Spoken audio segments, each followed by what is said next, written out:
और कुछ लोगों ने यह चर्चा शुरू की कि आरएसएस तो स्वागत कर रही है यात्रा का, तो फिर आरएसएस के ऊपर जो है क्यों हमला किया जा रहा है। पहली, हम आरएसएस और बीजेपी को अलग अलग नहीं देखते हैं। हमारी समझदारी में आरएसएस जड़ है, बीजेपी उसका फल है। यह भ्रम हमारे मन में नहीं है। भले वो कहते हो कि हम सांस्कृतिक संगठन हैं, लेकिन उनकी पूरी की पूरी विचारधारा राजनीति पर आधारित है। और इस बात को हम यहां स्पष्ट करना चाहते हैं कि धर्म देश का है, सांप्रदायिकता देश का नहीं है। आरएसएस धर्म के प्रतीकों का इस्तेमाल करके सांप्रदायिक राजनीति कर रही है। उसका धर्म से कोई लेना देना नहीं है। जैसे दही दूध से बनता है, लेकिन दही दूध नहीं होता है। दोनों की प्रकृति अलग अलग होती है, नेचर अलग अलग होता है। कोई भी धार्मिक व्यक्ति किसी का खून बहाना, किसी को मारना, किसी के ऊपर हमला करना, नफरत फैलाना, इस तरह की चीजों का समर्थन नहीं करता है। धर्म के प्रतीकों का इस्तेमाल करके अगर राजनीति की जाती है, जब राज सत्ता और धर्म को मिलाया जाता है, तो वो धर्म नहीं है, वो राजनीति है। इसीलिए हमारी नजर में आरएसएस सांस्कृतिक संगठन नहीं है।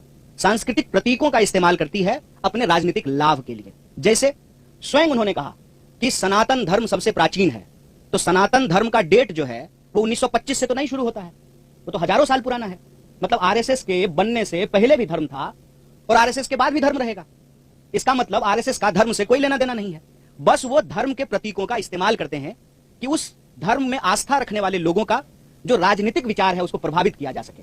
जैसे अगर किसी खास पहचान के आधार पर राजनीति होगी, तो उस पहचान को रखने वाले जो लोग हैं उनका वोट लेना आसान हो जाएगा। इसीलिए आप लोग आजकल के जो जितने नारे हैं उसको ध्यान से सुनेंगे तो उसमें क्या कहा जाता है, उसमें क्या बोला जाता है और उसमें अक्सर क्या की जाती है। देश का जो बुनियादी सवाल है, रोजी रोटी, कपड़ा, मकान, शिक्षा, स्वास्थ्य, सड़क, बिजली, पानी, उसको भटका दिया जाता है। और ये अंग्रेजों की चाल है, ये भी हमको समझना पड़ेगा। बतौर भारतीय राष्ट्रीय कांग्रेस हमको इस बात का गर्व है कि हम इस देश की आजादी के लिए अंग्रेजों से संघर्ष किए, देश को आजादी मिली, कदम दर कदम बढ़ा करके, लड़खड़ाते हुए, संभलते हुए देश हमारा आज इस मुकाम पे आकर के खड़ा हुआ है, जहां उस संविधान के दम पर देश का एक व्यक्ति जो कहते थे कि हम चाय बेचते थे, वो देश के प्रधानमंत्री बन पाए हैं। तो सबसे सर्वोच्च जो है वो संविधान है, और इस संविधान की रक्षा करना हमारी पार्टी का कर्तव्य है।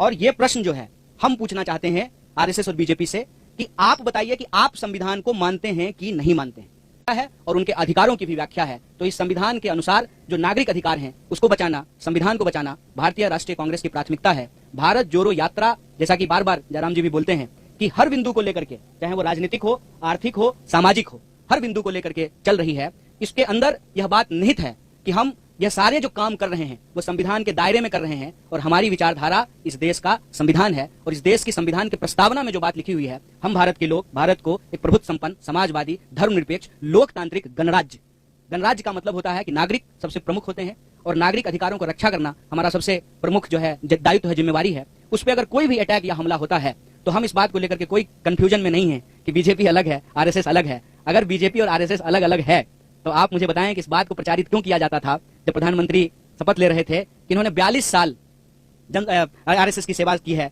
ये जो है स्वयं सेवक रहे हैं। तो हमारे दिमाग में ऐसा कोई भ्रम नहीं है। हम दोनों अटैक को एक ही अटैक मानते हैं। और यह जो बचाव किया जाना शुरू हुआ है कि नहीं आरएसएस तो हमला नहीं कर रही है, तो उस पर हम यही कहना चाहते हैं, आरएसएस अगर हमला नहीं कर रहे तो बहुत अच्छी बात है, लेकिन आरएसएस की जो विचारधारा है और जो कांग्रेस पार्टी की विचारधारा है वो आपस में विरोधी है, विपरीतार्थक है। वो एक ध्रुव पे खड़े हैं, हम दूसरे ध्रुव पे खड़े हैं। उनमें से आरएसएस के ही कुछ लोगों ने अगर यात्रा की स्वागत किया है तो हम उसका स्वागत करते हैं, लेकिन देश को लेकर के जो उनकी समझदारी है, लोगों को लेकर के जो उनकी समझदारी है, उस समझदारी में और संविधान के अंदर जो बातें लिखी हुई है देश के लिए, लोगों के लिए, उसमें जो है अंतर्विरोध है, और हम संविधान के साथ खड़े हैं, संविधान के पक्ष में खड़े हैं। बहुत बहुत धन्यवाद, बहुत बहुत शुक्रिया।